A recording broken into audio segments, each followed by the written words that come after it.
নতুন পর্যটন, নতুন শিল্পনীতি। আপনারা জানেন ট্যুরিজম ইন্ডাস্ট্রিকে পলিসি স্ট্যাটাস দেওয়া হলেও ট্যুরিজম ইন্ডাস্ট্রির এই পলিসি স্ট্যাটাসে ট্যুরিজমের সাথে যুক্ত কোনো স্টেক হোল্ডাররা কোনো ধরনের সহযোগিতা পান না। আমার দপ্তর ইতিমধ্যেই ট্যুরিজম ইন্ডাস্ট্রিয়াল পলিসিতে ক্যাশ বেনিফিট এবং নন ক্যাশ বেনিফিট এই দুটোকে আমরা সামনে রেখে এগোনোর চেষ্টা করছি। আগামী দিনে মন্ত্রিসভার ছাড়পত্র পেলেই আমরা সবার মতামতকে সামনে রেখেই এই পলিসি মধ্যে দিয়ে আমরা ট্যুরিজমে আরো বেশি বিনিয়োগ করবার বন্দোবস্ত করব। নিধি পোর্টাল অভিযান, আমাদের কেন্দ্রের সরকারের যে হোটেলগুলো রয়েছে তাকে রেজিস্ট্রেশন নিধিতে করবানোর আমরা উদ্যোগ নিয়েছি। ইতিমধ্যেই এই সমস্ত ধরনের স্টেক হোল্ডারদের সাথে কেন্দ্রের যে পর্যটন পলিসি আছে সেই পলিসির সাথে রাজ্যের সরকারের যে পলিসি সেটাকে মিলিয়ে এই রেজিস্ট্রেশনের কাজ আমরা শুরু করেছি।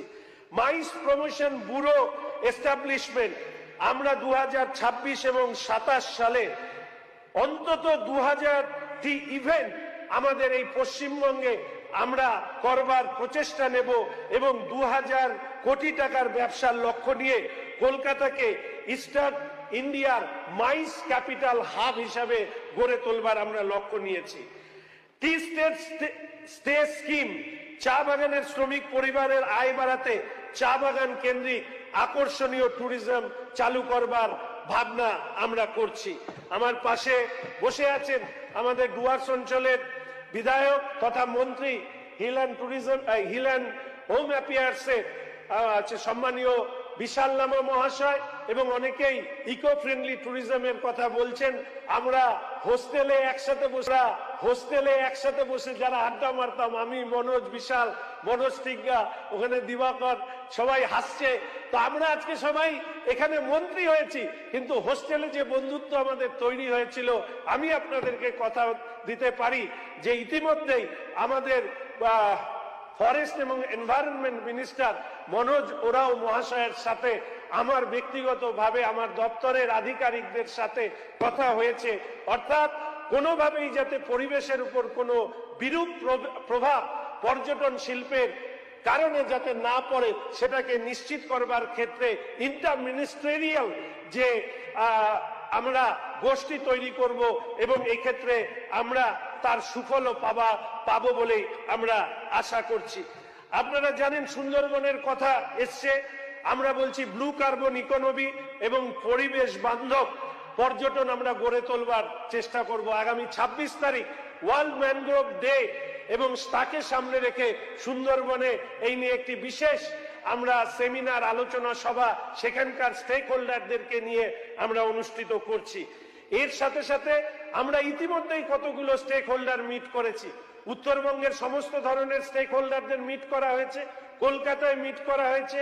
এরপরে আমরা ধীরে ধীরে আমাদের পুরুলিয়া এবং পরবর্তীকালে মিদনাপুর, তারপরে নদিয়া বা নবদ্বীপকে সামনে রেখে তারপরে 24 পরগনা, কলকাতা তো সবসময় রয়েছে। আমরা প্রতিটি ক্ষেত্রে যে পর্যটন দপ্তর এর আগে কুয়োর ব্যাং ছিল, এবার সেই পর্যটন দপ্তর কুয়োর ব্যাঙের বাইরে বেরিয়ে এসে পর্যটনের বিশাল সমুদ্রে আমরা নিজেদেরকে পৌঁছে দেবার চেষ্টা করব। এবং এর সাথে সাথে আপনারা শুনলে অবাক হবেন, আমি আমার যে বিধানসভা কেন্দ্র শিলিগুড়ি, সেখানে আমি শিলিগুড়ি শহরের সিপি সাহেবকে অনুরোধ করি একটি ট্যুরিস্ট হেল্পলাইন চালু করবার জন্য। এই ট্যুরিস্ট হেল্পলাইনে 19 দিনের মধ্যে 24টি অভিযোগ নথিভুক্ত হয় এবং সেখান থেকে 51,197 টাকা যা পর্যটকদের কাছ থেকে অন্যায়ভাবে আদায় করা হয়েছিল তা পর্যটকদের কাছ থেকে পর্যটকদেরকে ফিরিয়ে দেওয়া হয়েছে। আপনাদের সুবিধার্থে সেই হেল্পলাইন নাম্বার 9800242426 সেটাও আপনাদেরকে দিয়ে রাখলাম।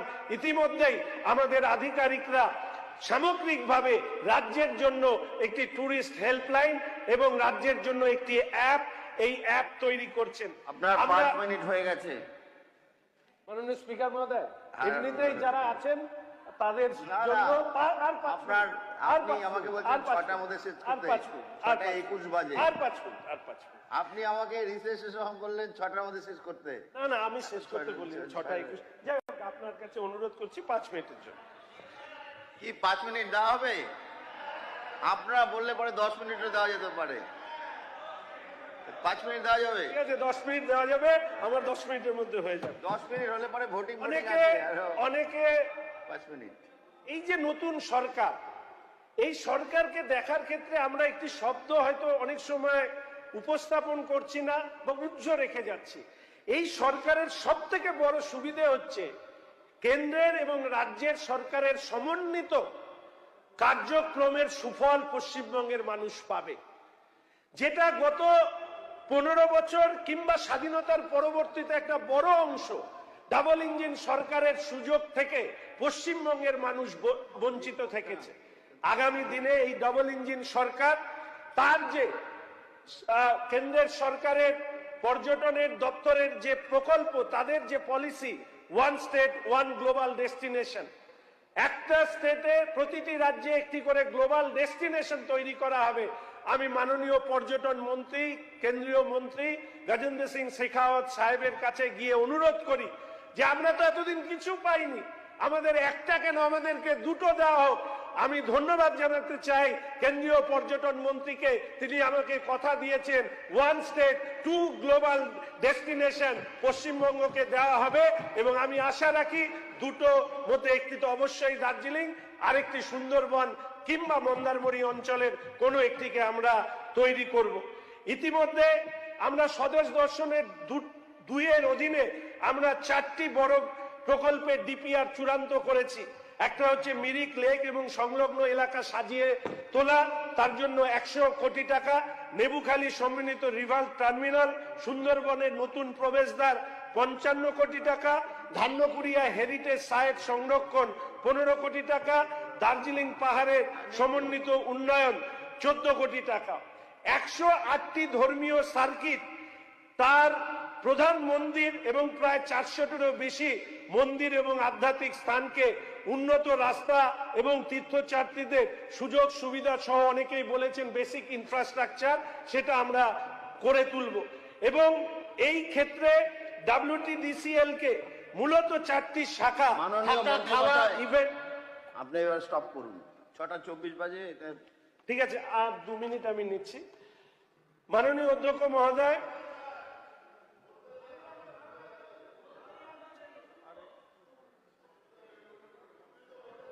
বলুন তাতেই। মাননীয় অধ্যক্ষ মহোদয়, আমি খুব একটা সমালোচনা করতে পছন্দ করি না, তবুও একজন সদস্য তিনি কিছু কথা বলে দিয়ে চলে গিয়েছেন, মানে নিজের আয়না অন্যের মুখে ধরানোর মতন ব্যবস্থা। শুধু এখানে সদস্য, মাননীয় সম্মানিত সদস্যরা, আপনারা বলি আপনাদের সামনে তথ্য আকারে রাখি, পর্যটন দপ্তর কতখানি গুরুত্বহীন ছিল।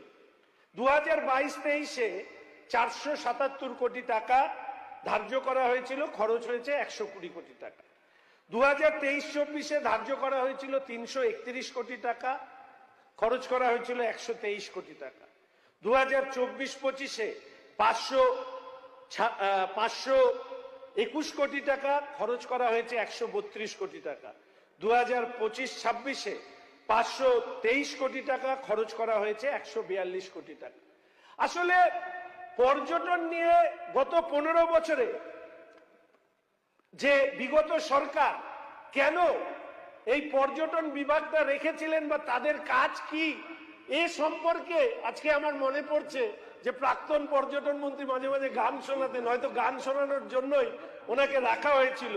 অবাক হয়ে দেখতে হয়, গত 15 বছরে 5 বার পর্যটন দপ্তরের মন্ত্রী বদল করা হয়েছে। WTDCL তার যে লজগুলো, তার বিলাসবহুল স্যুটগুলো নাকি প্রাক্তন মুখ্যমন্ত্রীর ব্যক্তিগত ব্যবহার করবার জন্য তালা বন্ধ করে রাখা হতো। কোনোটাই মানুষের কাছে রুচি সম্পন্ন বলে মনে হয় না। আজকের দিনে দাঁড়িয়ে মাননীয় স্পিকার মহোদয় বারবার করে বলছেন বক্তব্য সংক্ষিপ্ত করার জন্য, তাই অনেক কথা তোলা থাক। পরবর্তীকালে নিশ্চিতভাবে সুযোগ হবে এবং আমি আশা রাখি এই পর্যটন দপ্তরকে আমরা সেই জায়গায় নিয়ে যাব, সেখানে দাঁড়িয়ে এই আজকের যে সভায় মাননীয় স্পিকার মহোদয় তিনি দুঃখ প্রকাশ করেছেন, কিন্তু একদিন এই পর্যটন দপ্তরের বক্তব্য বা ভাষণ বা পর্যটন দপ্তরের বিবৃতি শোনার জন্য এখানে প্রত্যেকে উপস্থিত থাকবেন, এই জায়গায় আমরা পৌঁছে দেব। তাই শেষ করব এই কথা বলে যে আমাদের 5টা আমরা পলিসি নিয়েছি। প্রথম স্তম্ভ হচ্ছে সম্ভাবনা থেকে সাফল্য, অর্থাৎ আমার যা আছে সেখান থেকে আমি সাফল্যে পরিণত করব। দ্বিতীয় হচ্ছে ট্যুরিজম ফর অল, সবার জন্য ভ্রমণ। তৃতীয় স্তম্ভ হচ্ছে নিউ মানে ব্র্যান্ডিং, নতুন বাংলার ব্র্যান্ডিং আমরা করব। চতুর্থ স্তম্ভ হচ্ছে পূর্ব ভারতের প্রবেশদ্বার। পঞ্চম স্তম্ভ হচ্ছে পার্টনারশিপ ফর প্রোগ্রেস। আমার মনে হয় যে এই কাজ করবার ক্ষেত্রে এই যে 5টা কথা আমরা তুলে ধরবার চেষ্টা করেছি, এই 5টির মধ্যেই সমস্ত কিছু আমরা ধরে রাখবার চেষ্টা করব। ধন্যবাদ, ধন্যবাদ মাননীয় মন্ত্রী। আপনি টাকাটা বলেন। ধন্যবাদ, ধন্যবাদ। আর এখন অফ করে দিন, বলতে হবে তো, আর করুন, অনেক সময় আছে। মাননীয় অর্থমন্ত্রী 2026 এবং 27 আর্থিক বছরে 52 নম্বর দাবির অধীনে রাজ্য পরিকল্পনা খাতে 527 কোটি 84,56,000 টাকা পর্যটন বিভাগের পক্ষে তিনি যে বরাদ্দ ধার্য করেছেন, আমি আশা করি এই বরাদ্দ অনুমোদন করবার ক্ষেত্রে প্রত্যেক সদস্য তাদের সম্মতি জানাবেন এবং ভবিষ্যতে পর্যটন দপ্তর নিশ্চিতভাবে আপনাদের সহযোগিতা কামনা করে আপনাদের প্রত্যাশা পূরণ করবার চেষ্টা করবেন। এই কথা বলে আমি আমার জবাবি ভাষণ এখানে শেষ করছি। ধন্যবাদ, নমস্কার, ভারত মাতা কি জয়।